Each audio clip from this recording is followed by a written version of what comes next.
How did you luck into that? Of course, we know there's no luck for a Christian, but you got to think about the favor of the Lord. Now, I don't know if anybody's told you or not. This would be an eye opening thing now. The mere fact that God had you born in this age is a favor beyond anything you can imagine across the whole 6,000 years. You get that?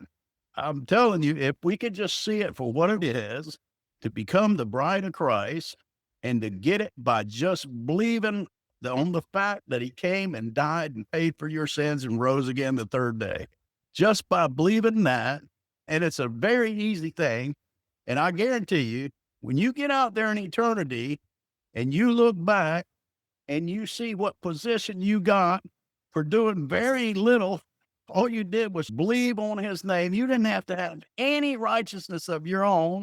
You know what? When you get up, whatever suffering you go through down here, I know we got to go through it, but you'll look back on those days and I'm telling you, you're going to have a blowout. Thank God you're going to have a new body. But when you finally understand what it is that Christ did for you, you're going to run some bases. You're going to do more than that. I just can't find the words to explain what it is that you'll be doing. You'll be bouncing off the stars up there. You go from Jupiter to Pluto and just bouncing off Saturn and go to Mercury and bounce off of that one. You just can't get enough of it. And that's where you ended up. But another thing I was sitting here thinking about this thing, a fool hath no delight in understanding.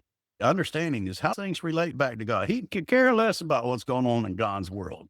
He has no delight in it, but that his heart may discover itself.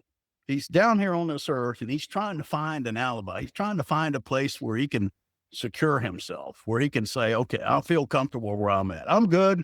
I got it covered. Of course, it's all in his own conceit, his own deception. And what a sad way to live.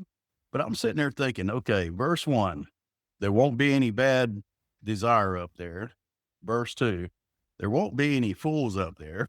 If you was to remove every verse out of here that's not going to be up there in heaven, I wonder how much of the Bible would be left. You think about that. So why did God write this? It's a correction right here. It's instructions, corrections for us because we're in a sin-sick world. And are men paying attention to it? Are they going through here, reading every word of it, trying to understand it? God, what does this thing mean? What do you mean by saying this? Some of this stuff, you got to sit there and ponder on it. What does this mean? And you got to look at other verses and look at phrases and where do they use this phrase somewhere else?